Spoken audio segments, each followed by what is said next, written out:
How's it going, everyone? This is Brian, and welcome back to the Tech Stack Playbook, your guide to apps, software, and tech, but in a fun way, I promise. Now, this is a really great episode, and I'm really excited about it because Wilian is someone who I have followed for a while. I remember seeing his videos when he originally launched 1 Minute Designer, and that was really when I learned about creating content and creating brands.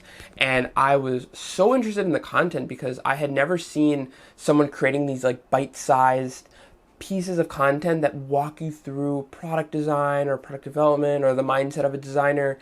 And it actually taught me quite a lot about product design that I ended up, really using, and I benefited a lot from, Wilian's content and his instruction. And that's where, again, I was really excited to be able to do this IG Live, which now I'm putting on YouTube. And really just because I wanted to share it with a much bigger, broader community, because just when you think about virtual instructors or YouTube content creators and how much value you can get out of the content, I'll definitely drop links to his Instagram where he posts a lot of his content. And this goes back a couple years, but when I was thinking about what path do I want to go down, or what do I want to be doing with my life, right? Like we all are thinking these things, I kept going back to his content because he was educating, but he was also building, and he was learning, and he was also teaching, and then he was also sharing what he was doing, and then sharing those client feedback and all of the launches and everything that he was working on. So really liked that. And that was really what I think guided a lot of the influences of this channel specifically, because I've just followed it for such a long time.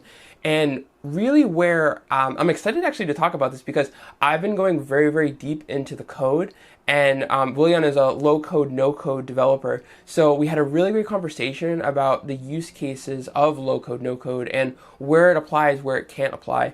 I was actually attending a talk, this goes back maybe 3 weeks ago, with a low-code, no-code team, and they were talking about different use cases for building out a front end and building out sort of a user interface and those types of things. But there are sort of other areas where you would need a developer. So like, let's say if you needed to provision a database, or you need to create some sort of virtual private cloud, or a lot more like virtual compute, there will be limitations to the types of platforms. So Wilian's been a master of finding really great ways to leverage his design background with low-code, no-code, and deliver some actual pretty fire content.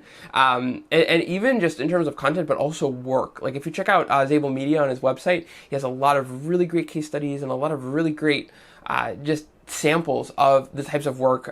Also, if you check out his stories, he posts a lot of really cool content there of, animations. And I've seen it where, as you scroll, kind of like in a landing page, certain things will animate. You guys, it's so cool. You definitely have to check it out, especially if you're listening on the podcast. Like definitely, or even on YouTube, like definitely go to his website because it's super cool, and his Instagram, because he posts a lot of really cool content, and it just it's awesome because it's very much visual, and even like as you hover your mouse over something, you'll be able to then interact with something on a web page. So really great content that he creates. Huge fan.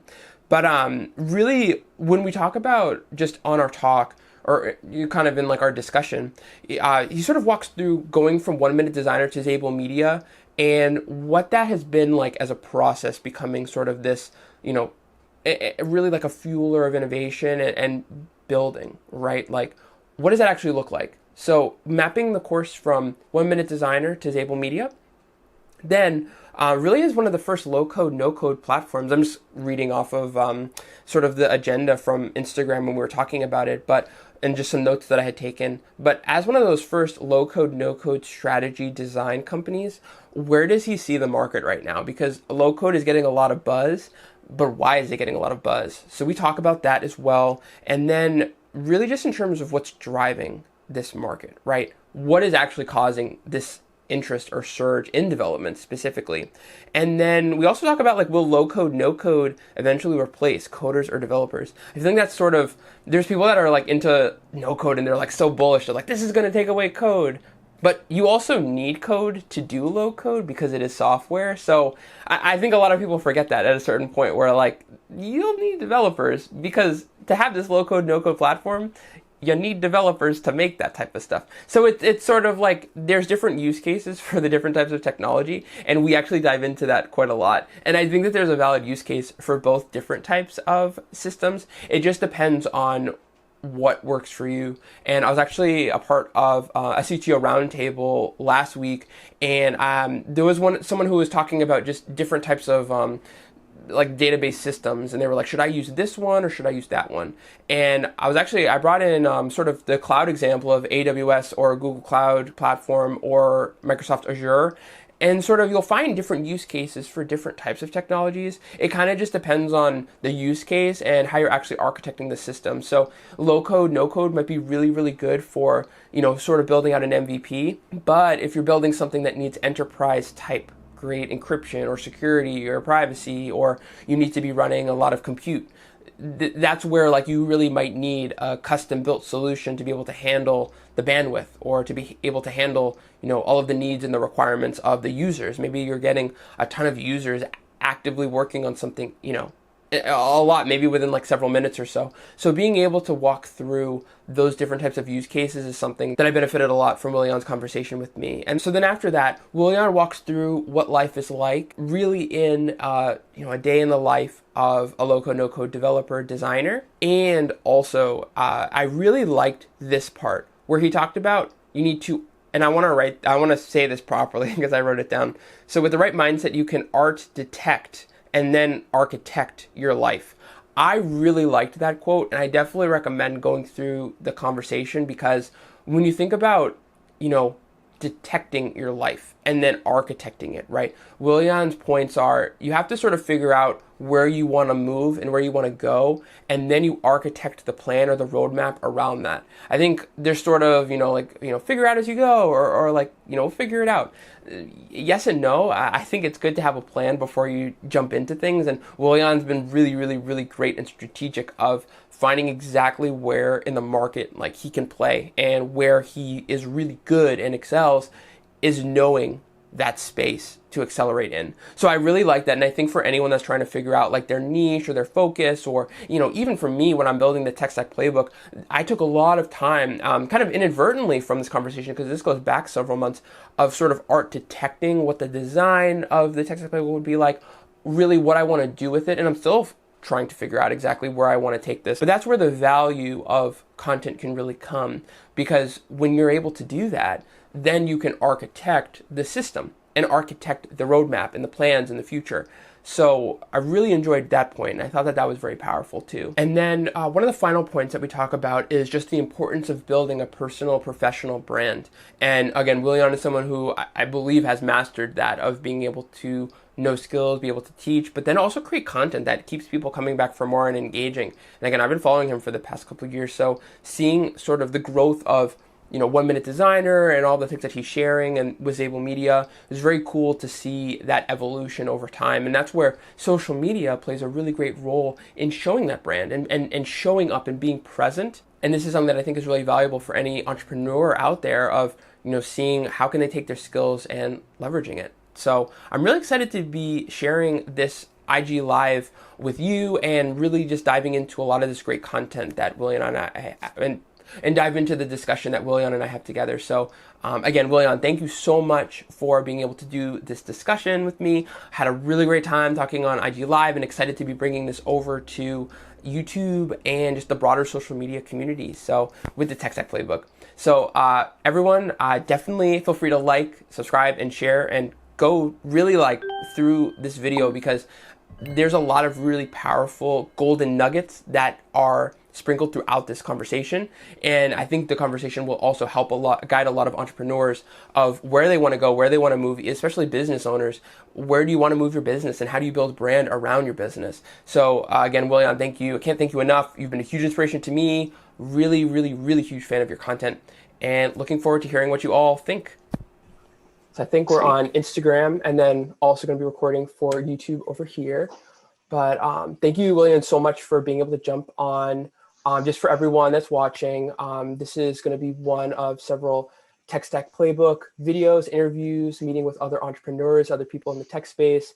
I'm really excited about this. This is honestly something that I've been wanting to do for a really long time, and finally just got the courage to figure it out and put this together. So also on the line is an amazing content creator, someone who I've known for quite a while. He kind of became famous, viral-ish with 1 Minute Designer, and has a great background in tech and just all things design and product. So Wilian, do you want to kind of give people sort of introduction to what you're working on and sort of a little bit about your background?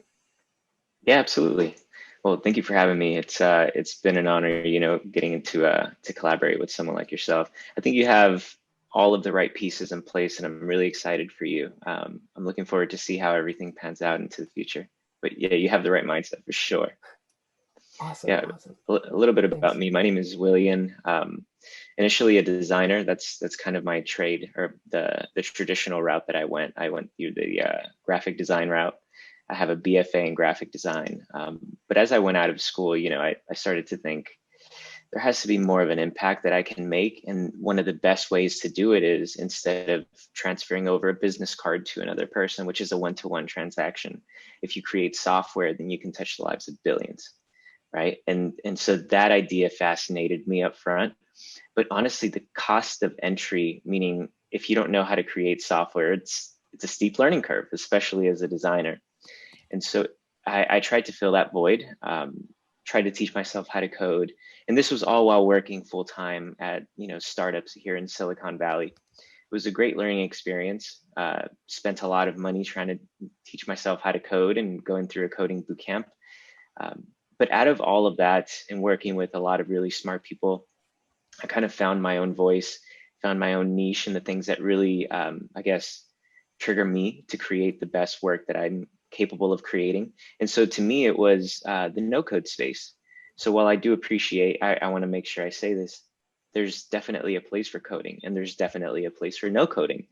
And so what I ended up doing, what worked for me, was I started a design and no code development agency about a year and a half ago. Prior to that, I was just doing freelance work, and that was fruitful. But it becomes a point, there becomes this point where you have to grow past your finite, time, your 24 hours. And so that's kind of what happened, and what led me to create this company. That's awesome. And I love your story of really diving into just the tech side of things and then also the business and design. I think a lot of times people think that they're separate, but it doesn't always have to be like that. And I like how Mm. you've created a really nice blend of design with tech and really knowing both sides of the coin. I think that that's super relevant and I think helpful for people. So that's awesome. And I think you just bring like such a great dynamic to the tech space, even from a content perspective too. So it's super awesome. I'm like readjusting my little stack here so I can have this kind of right over my computer so that it's all organized. Okay, Go for it. awesome. So that's awesome. And I kind of wanted to dive a little bit into just your major career moves. I mean, even like I found out about you from 1 Minute Designer, and I kind of wanted to just dive into what got you passionate about building, and whether it's building social media content, building actual products, working with clients now, what kind of fuels that type of passion? Is it in your background? Is it a certain, mentor? Is it a certain channel? Is it a certain field of study that you got interested in? That's a Yeah, there's so much there, and I can talk about different facets. I think I'll start with humble beginnings, and kind of what I guess skills you can stack on top of one another to then eventually be able to make sense of situations that are delightful to you. So for me, it was sales initially. So I started off my career knocking on doors, selling newspaper. As funny as that sounds, it's the traditional model. Kid being too young to work, so he just goes to knock on doors. I guess the other option is to mow lawn or start a lemonade stand, that type of thing. But from a young age, I was always fascinated by the idea of being able to communicate an idea or a concept and then have a reaction happen, right? Whether that reaction is a no or yes, I'll buy more, or whatever it is. That was really interesting to me. But mostly it was the idea that I can talk to a lot of different people. I like people. I think that's the one thing that will transcend past this stage of my life and going into the future. It's always been, I care about people. I enjoy working with people. Yeah. And so to me, when I was younger, it was really about culture. It was getting to know a bunch of different individuals, some people from India, Afghanistan, Mexico. I learned how to speak Farsi a little bit, Punjabi. So it's like all of these little things that come together was really exciting to me. But then eventually it comes down to like limitations. You start to realize that if you're talking to someone, it's like, okay, I can only talk to you right now.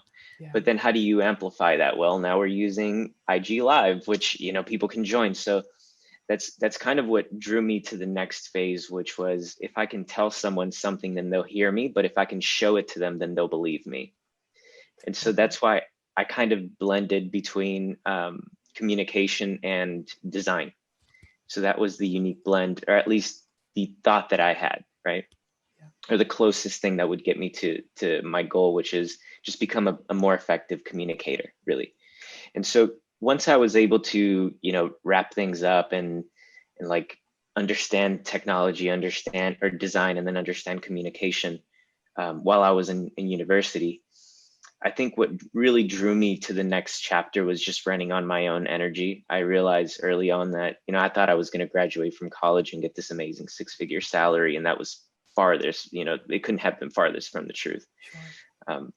So, in life, you're sometimes forced to take a step back. And I think that's what happened to me naturally. And it was really a conversation I had with myself about value. What kind of value do I want to provide? Yeah.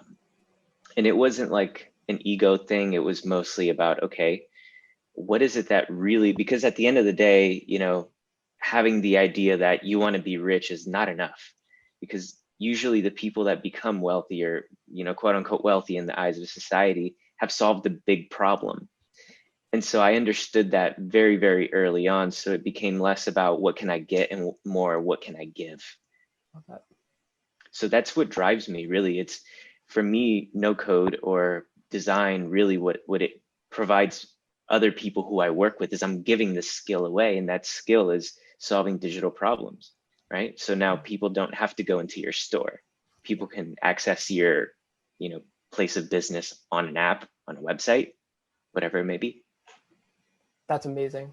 This is like an inspirational speech. I love it. It's very like, it's a great introspection to like how you built your career and how you think about the world, which is amazing.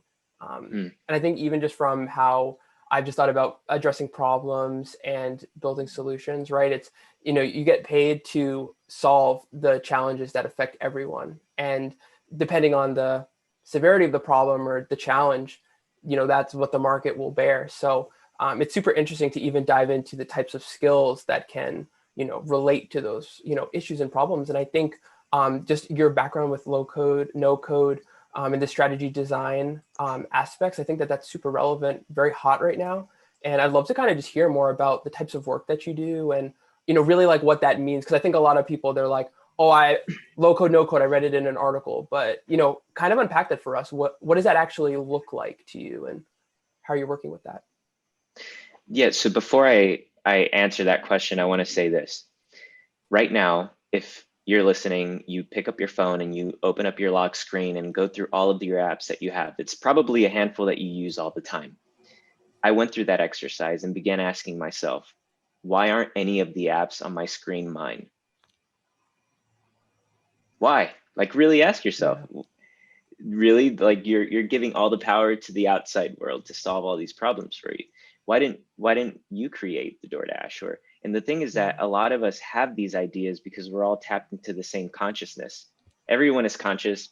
I have the same idea sometimes that you have, right? And it really comes down to execution. And so I'll start with that. And the next thing is, okay, how? How do we do this? And the problem happens when you start to get to that how, because you have to either invest $40,000, $70,000 to build software, or you can roll your hands, roll your sleeves up and learn how to do it yourself. Yeah. And I think Steve Jobs said it best. You have to really love what you're doing. Otherwise, any sane person would give up. And it's true, because there comes a point in like this learning curve, right, where you start to forget what got you interested in it, because it's overpowered by how painful it is to learn the thing, right? And so you have to do it over a sustained period of time. And so that was the thing. I fell out of love with coding, and that's when non-coding tools came into play.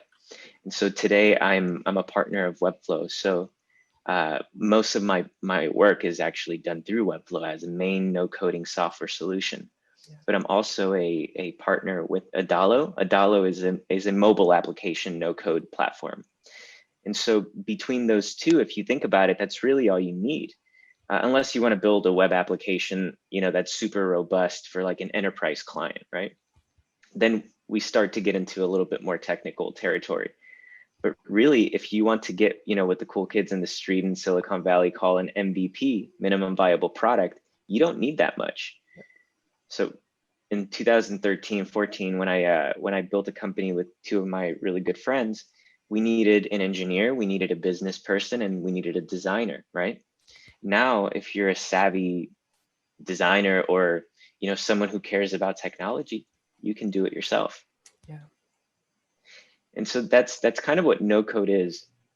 I think Webflow asked me this question, and I said no code is the silent victory for all creators. And what I mean by that is that when a customer goes on your website or app, they don't buy 10 more because you coded it yourself. Yeah. They buy 10 more because one, you built product market fit, and the thing that you're selling is way better than whatever other option is on or even significantly or even incrementally better, right? And so that was a real turning point for me. So that's basically what it is, that what no code means to me. I'm curious to know, because you code too, right? So Yeah. what does no code mean to you? Yeah, definitely. And I did also just want to give a shout out to Kelvin, who just joined on Instagram. Just to build off of what you just said, he said, like, that's why I'm pushing it on apps right now, because he thinks the same exact thing.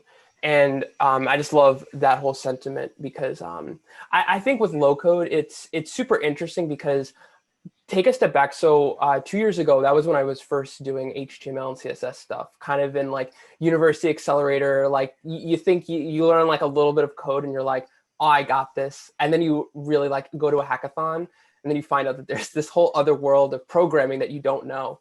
And it was like very eye-opening to me, because I wish that I had found a low code, no code platform, and before. And it's been interesting, because how I got to code was a lot of, YouTubing and articles and going to Stack Overflow and figuring stuff out. But that took a lot of time. And I think I would have been able to move a lot faster if I was able to just spin up a low code, no code MVP, get that going, be able to show, market product fit validation. But I'd say low code to me is that freedom. It's the freedom from the code to be able to enable you to code. And the way that I kind of see it is like, you could get the app spun up within like a low code, no code platform, and like you'd be ready to rock and roll. That would be perfect. But then if you wanted to architect and build in more, services and features, maybe you're architecting a specific set of data in the cloud. That's when you're going into like AWS and you're spinning up, an S3 bucket, and you can permission the data, you can encrypt it, you can have APIs with Lambda functions and like connect that into other systems. I think with APIs, that's really hot right now, of being able to connect your software to another system. See, but now with low-code platforms, they're making that functionality so you actually can interact with other systems and make them interoperable. I'd say in the blockchain space, that's one of the problems right now, of the systems are uninteroperable, so they can't communicate with each other. But I love how with Bubble, they're like Bubble as a platform, for example, that's one that I know about. And it's very cool how you can just plug in, and they're making, marketplace of apps and systems. And Webflow is super cool, because I actually was using that for a project recently. We were creating a landing page, connects to like a payment gateway. So I'm really impressed with how low code is evolving. And I think it really is, like you said, it's that freedom, and it sort of gets you to a point of you could have something to show to someone. So maybe you want to go to an investor, maybe you want to go to a VC fund, maybe you want to pitch this to a company and say like, hey, look what I built. You want to work with me or something like that? And then it starts a conversation versus, we are still searching for a developer. Like there's so much developer, or I'd say creative friendly language for low code, no code now. There's documentation, there's tutorials, amazing YouTube channels. can really, learn how to do low code, no code stuff now. So I think again, it's that freedom from needing to code to then enable the code in the future. Yep, So exactly. yeah, I mean, I'm very excited about the space, and it's really cool that you're in that right now because you've seen the space evolve, over a long period of time, and it's only going to continue to, build up, in my opinion. So I hope so.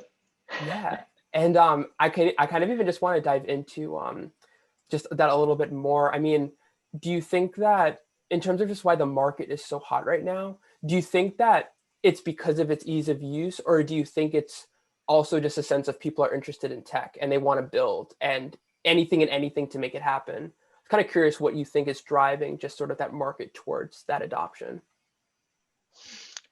I mean, I haven't experienced this pain point myself. So one example is a company I worked with, I think it was last year, a couple years ago, maybe, Get Around. Are you familiar? I've heard of it, yeah, a little bit. Okay. Yeah, where you can rent car, ride sharing, that type of thing. Um, Long story short, their marketing team had needs, just like any department, you have needs. Yep. And the challenge here is that marketing websites, or even complex marketing websites with complex CMS backend solutions, are usually tied together with engineering teams.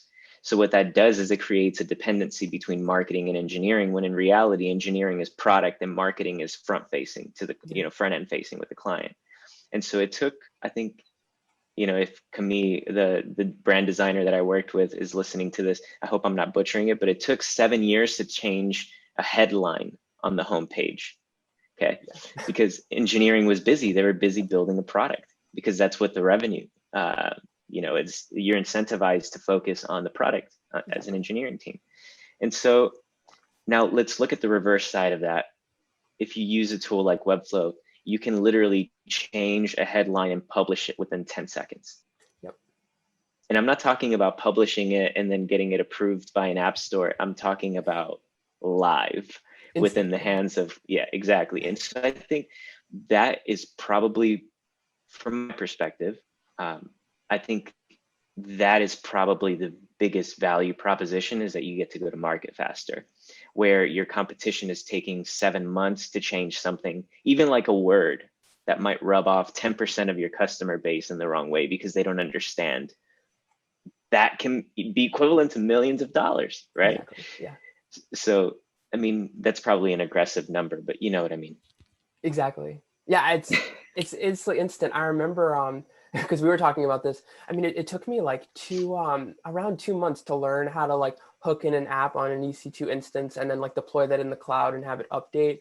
Now you can do like continuous integration, but even still, it's going to be a long time. I mean, now I know how to do it a lot faster, but even still, just that process of hooking in the code, getting a production build, all that stuff, that could be hours at a certain point. And I remember when it was running all the files on the terminal, and it took several hours to actually deploy it. And then now you could just, click publish, and then boom, now it's on the web. So I definitely think that that's going to be like the thread of making tech, more easy to use. And kind of a question that I'd love to kind of dive into. Maybe you see it sort of evolving to one side, maybe it's both, but do you sort of see low code, no code eventually replacing coding, or do you think that there is a place for both streams and you kind of use them to different use cases? I think there's a place for both, and I think there will always be a place for both. But I would think about it less like that, and more so like, let's say you need to put a painting up on your wall. Mm-hmm. You can use a nail and a hammer, or you can use a drill. I love that analogy. Yeah. So I mean, you can use both, and I think eventually it'll get to the point where the specific type of user that doesn't want to be hands-on or as hands-on will go the other direction. But yeah, I don't think either one will overpower the other one. Yeah. There's definitely a place for both. And I think, yeah, it kind of depends on like what you're trying to do. Like you were talking about earlier, if you want to, spin up that MVP and have something that's easily implementable across your team, you don't need a whole lot of training. You can kind of get that going and push it live. Like Yeah. low code, no code makes so much sense. And I do also Yeah. want to just dive a little bit into the chat because Kelvin had replied back, and yeah, he made some great points. Yeah, thanks for dialing in, Kelvin. Great insights. He said, great point. Learn to customers, clients don't care how much you can code yourself. Yeah, because they want results, right? Like they're gonna want to see, you know, the platform working. And then he also said, if you're a business-minded coder, eventually learn that you should only be spending time coding on new problems, not solve ones. So those fast iterations. There's I was Wow. learning a lot from this program that I was in with Untapped. So the team, they teach you about basically being on the innovation pathway of constantly talking to customers, figuring out not even just customers, but organizations, potential partners and stakeholders, like what do they want to see? What do they want to do? Yeah. And they don't have time for you to spend like months to just ideate, right? To come up with ideas. They kind of want to have like very quick iteration cycles. So I think with being able to work really quickly, low code, no code makes a lot of sense. So that's super cool. And then I'm just kind of curious because I know there's different, like I have, friends and, networks and colleagues, and they work in a number of different industries, a number of different fields. What made you very bullish on tech? Were you kind of just knowing that tech is the place to go? Is there something, because you have entrepreneurial roots? So I was kind of curious, like what made you want to, stake your path in, app development and product and digital tools? Yeah. Initially, I didn't know about tech, really. Initially, all I wanted to do was cut out the face of a model and then put it on my best friend's face, like back in the day when I was learning Photoshop. Yeah. And that curiosity is what really, I think there's this misconception when you're younger that you just have to have it figured out. You have to know that you want to be an engineer working at, Google, for example. Yep. And it's like, yeah, you can strive for that, but by the time you get there, you're going to realize that the mindset that you had when you made that decision is not the mindset that you have when you actually land that job. You may be a different person. And so what it was is the evolution of me, right? Yeah. It's understanding, okay, who am I in 2020, right? Who am I in 2021? And I think if you ask yourself that question on a day-to-day, weekly, or even like a yearly basis, you're going to get to an answer. Yeah.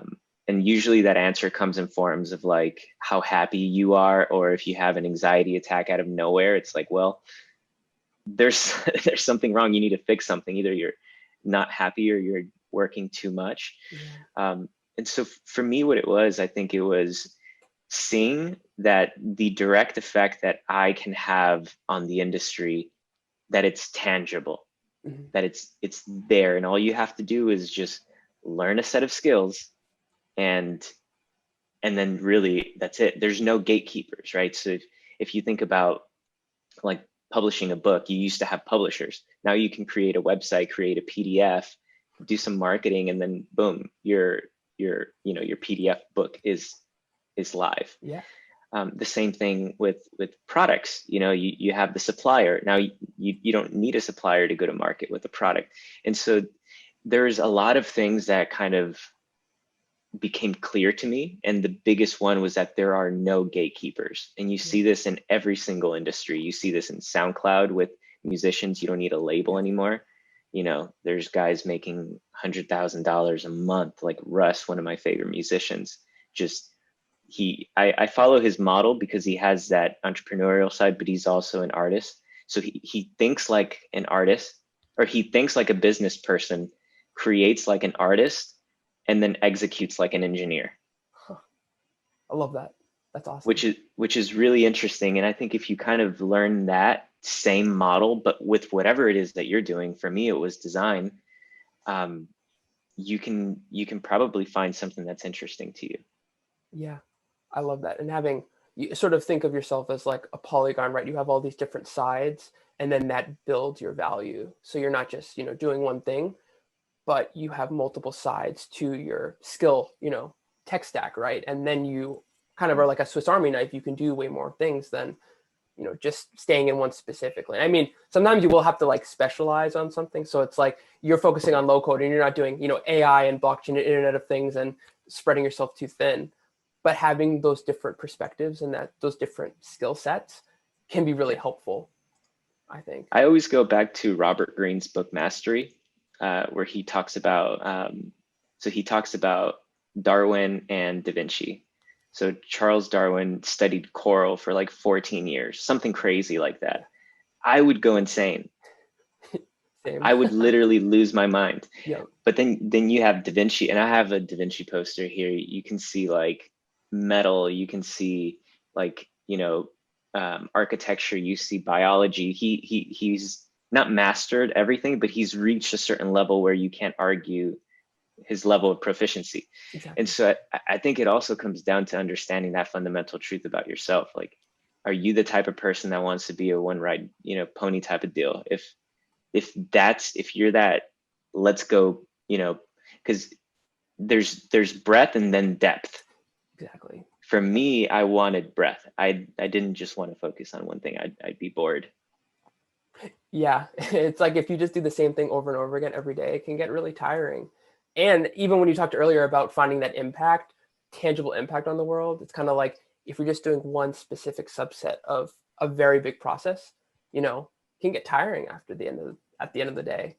And kind of even just speaking on that, kind of curious, like day in the life, what does your like day to day look like? And I know because we've talked and you're super busy all the time, but kind of like, could you give us sort of like my day is either like A, B, or C, and it kind of involves certain things. Just curious. Yeah, it varies. It varies. There's no such thing as predictable. In fact, the only predictability is that it's usually swamped, or Totally. but I think it's prescribed swamp. I can choose not to be this busy, right? I can say I'm not taking calls after 3 p.m. or whatever. So an average day will be, wake up relatively early. For me, it's 6 a.m. If I'm good, I'll wake up at 6 a.m. If I'm not, like a Monday, for example, we're all human. It'll be like 6:30, 7 a.m. Yeah. Don't skip breakfast. That's a big one. And then it usually starts with about 30 minutes, just review of what's going on that day. I block things off in chunks. So I map out the entire month, and then I do it again weekly. And then I go every single day and before I do anything, because the one thing that happened to me when I first started the business is that I started to mistake movement for progress. And I was doing a bunch of different things, but I wasn't going anywhere, Yeah. And I'm sure someone listening to this can resonate to some degree. But that was me. So what made more sense is to kind of step back a little bit and not just drown myself with stuff just because that's what I should do. It's like, okay, what do I need to do today? Yeah. And then here's like, if I end up the month here with all of these things, then that is fantastic. And then the majority of it is spent doing sales calls, maybe about 60% of the time now, right? Before it was like doing sales, invoicing, logistics, the work, sending invoices, all of that stuff. But now I spend a lot of time doing sales and managing the team, reviewing the work that the team has. So there's 2 full-time developers that work with me, one QA person. She's part-time. And then I've recently branched out to increase the Adalo side of things. So the Adalo no code. So now there's someone working with me as well. So it's a small team. It's a team of 5, but I like it that way because it's personal and I can still be hands-on. So you'll find me occasionally doing design work. Like this morning, I did some design work. I don't want to completely remove myself from that. Oh yeah. That's cool. Because it's when you're managing a lot of processes, it's kind of, you have to be at both sides of like in the weeds doing the work, but then also high level, mission and vision. So Yeah. it's cool to kind of be within that. And I did also want to say, Dorothy was one of my friends. She just said, she did a really great insight. Thanks for tuning in, Dorothy. And a bunch of people were saying that they love your content, Wilian. So oh man, thank you guys. Keep you updated. This is super cool. I love kind of where we've been talking, where we've been going here. And just on our last conversation, you had a really great quote that I wrote down, and you talked about with the right mindset, you can architect your life. And honestly, like I love that because it's so true to form. You can learn anything in the world. I mean, the whole like Elon Musk's quote of, everything's all online. It's just, are you going to spend the time to learn it and do it?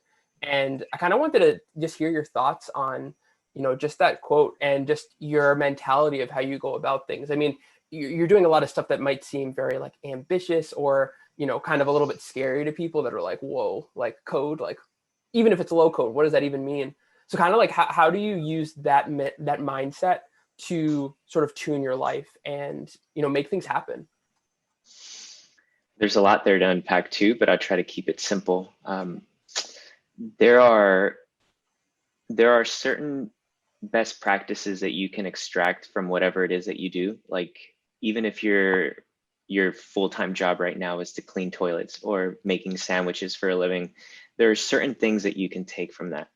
If you're a carpenter, for example, you learn very quickly to measure twice and cut once. Otherwise, you're gonna go through a lot of your material. And so that's like a very small way to express this idea.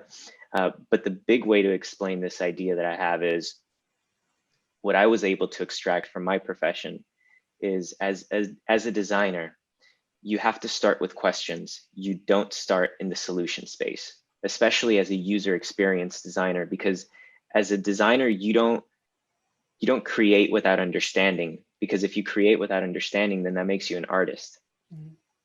It's not intentional. So as a designer, you have to start off with what is the problem, who is experiencing this problem, and why are they experiencing this problem? And then understanding that space a little bit, you start to, okay, now I see why I'm even working on this in the first place. It's a big problem. Or you start to ask yourself, why am I even working on this thing? It's not a big problem. Mm-hmm. And that, I think that's the biggest shift from a junior designer to a senior designer, is you question things when you first, enter the space, the problem space. But to get to your overall question, the way that I think, and this is something that's still developing, I don't have like a perfect solution. Mm-hmm. I think like this. So I call it art detect, not architect your life. Ooh. Art. What is art? Art is full of questions. Why did they do the eye like this? Why is that like that? So art creates questions, design creates solutions.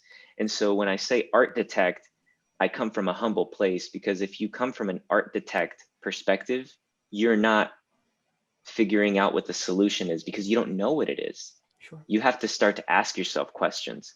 And so for me, it usually comes in the form of, what is it that would make me happy? What is it that I need?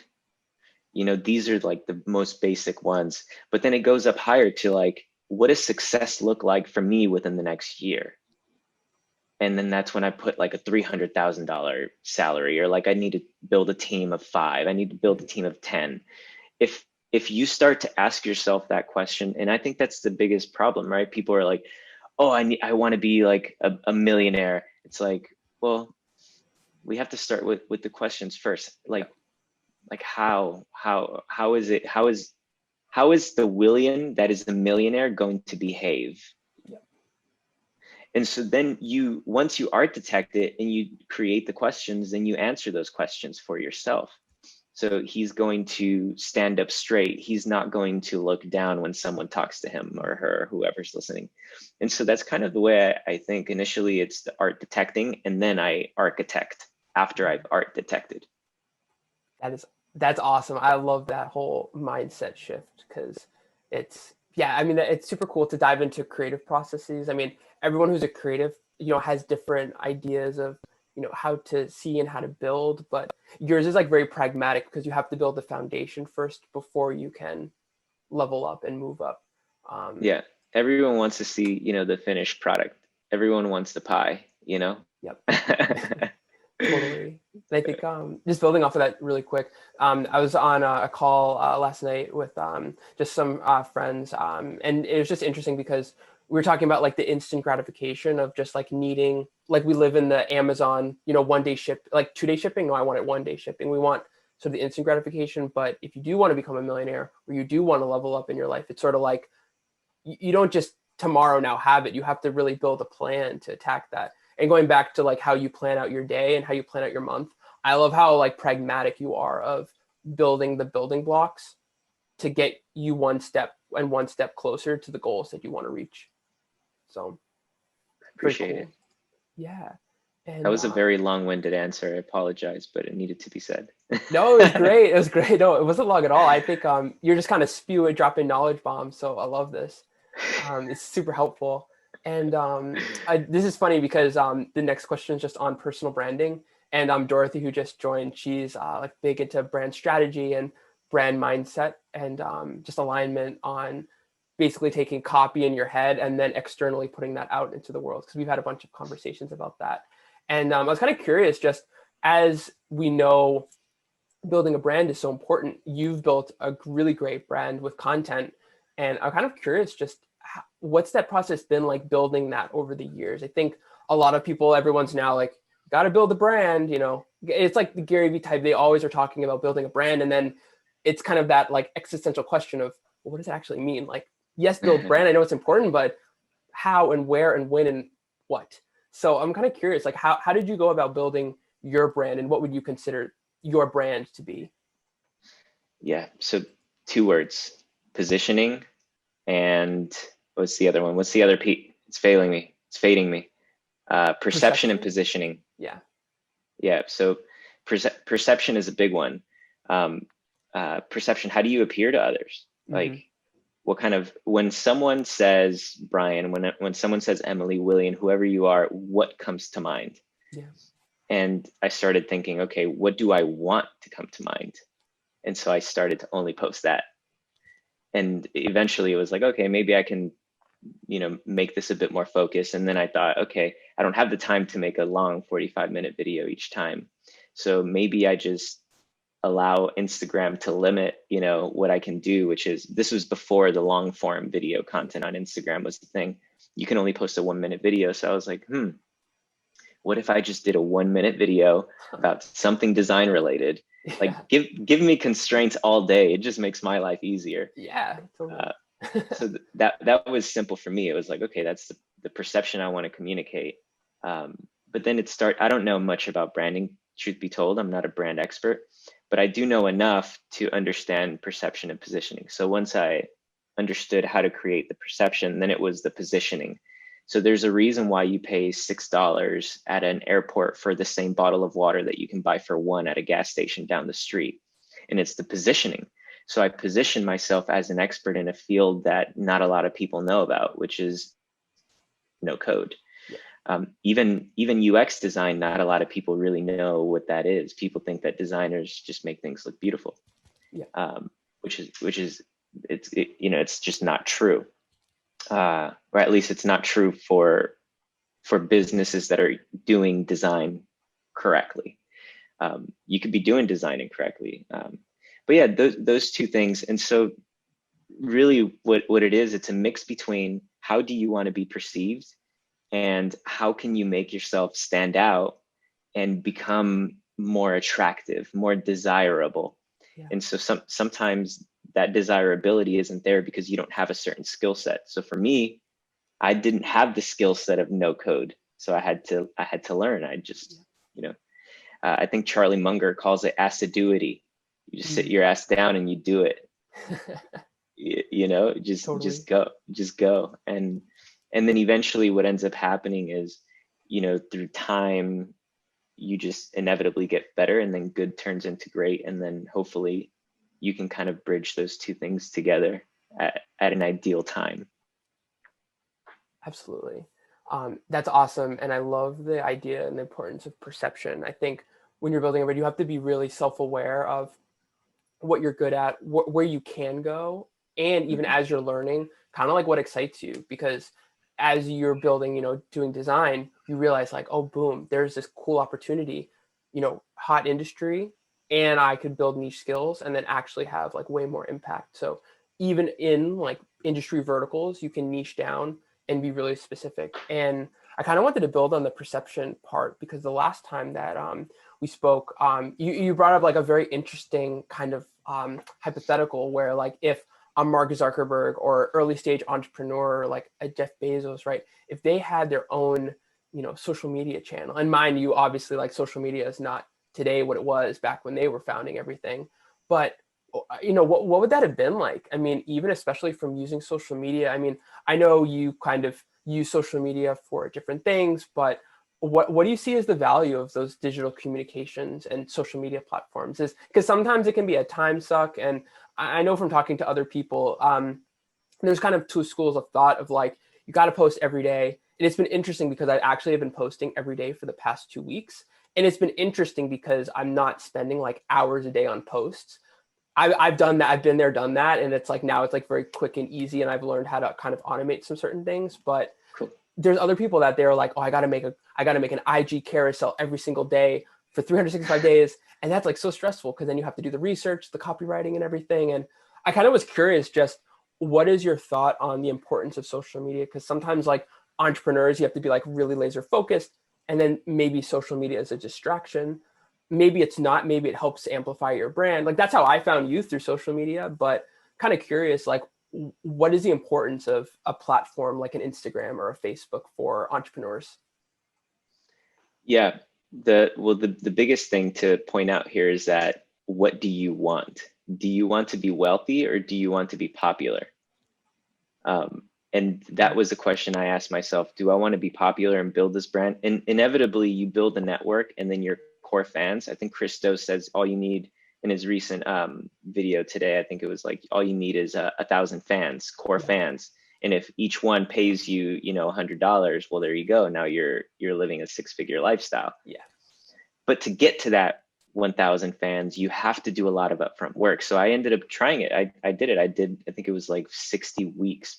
Every single week I would put out a new video, and I saw the ball rolling. I saw some of my mentors who I used to look up to come to my apartment and do a video with me, right? And that was like the biggest mind blowing fact. I did an interview with Flux, Rand Segal.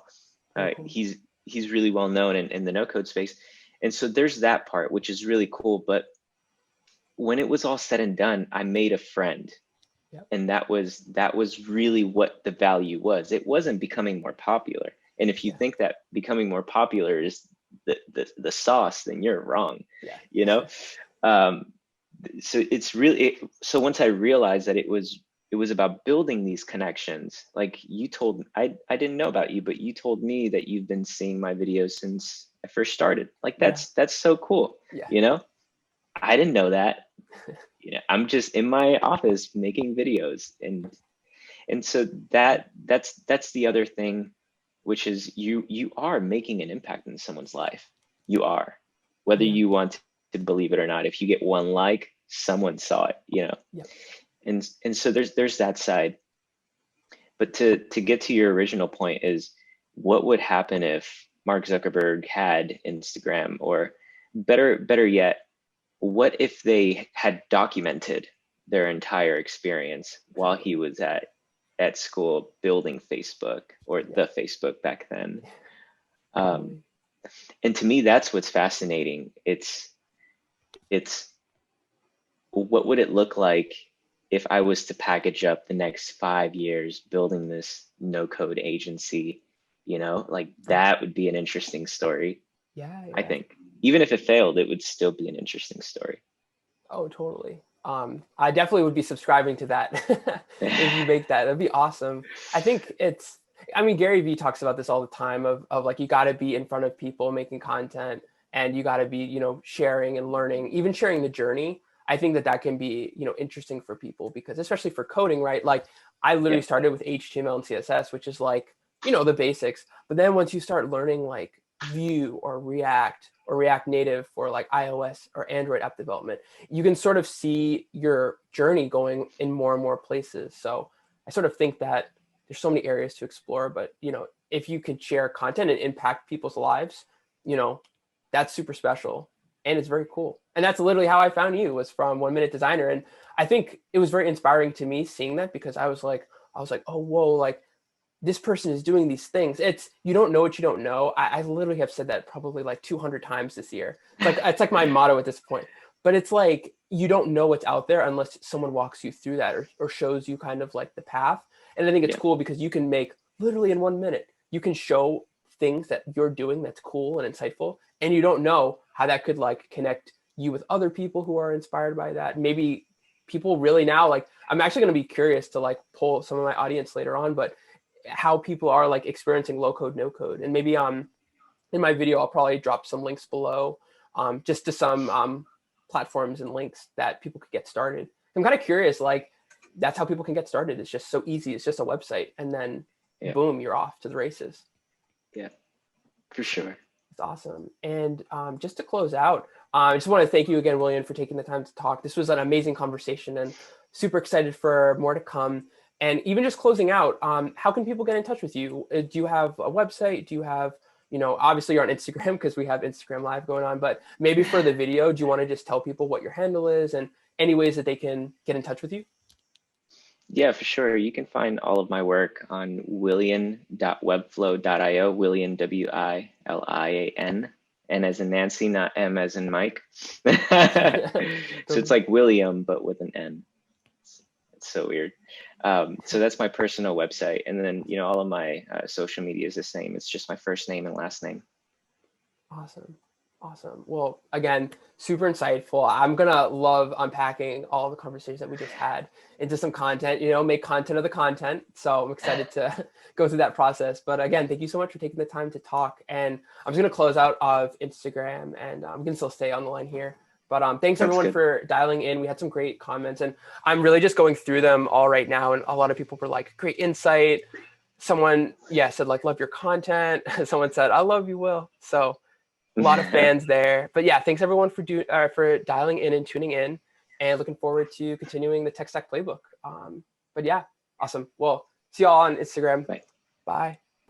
All right, so I hope you really enjoyed the discussion that I had with Wilian. We walked through branding, low code, no code, the market play for that industry, design development, and really just walking through what it takes to make content and inspire and teach and create and be innovators. So again, I hope you got a lot of value from this conversation. If you did, please like and destroy that like button below. And if you're subscribing to the channel, please share this with someone who you think might be interested in seeing this type of content. Again, I know like low code and developer, they kind of like clash, but I think this was a really great discussion, because when developers can align with low code and we can really think about what is the type of system that we're architecting, you might need a developer and not no code. You might need no code and not a developer. So there's a lot of different use cases for different types of platforms. And when you really think about, at the end of the day, it all comes back to the architecture and the architect plan. So again, you have to architect before you architect, as Wilian says. And again, I love that quote because it's so powerful for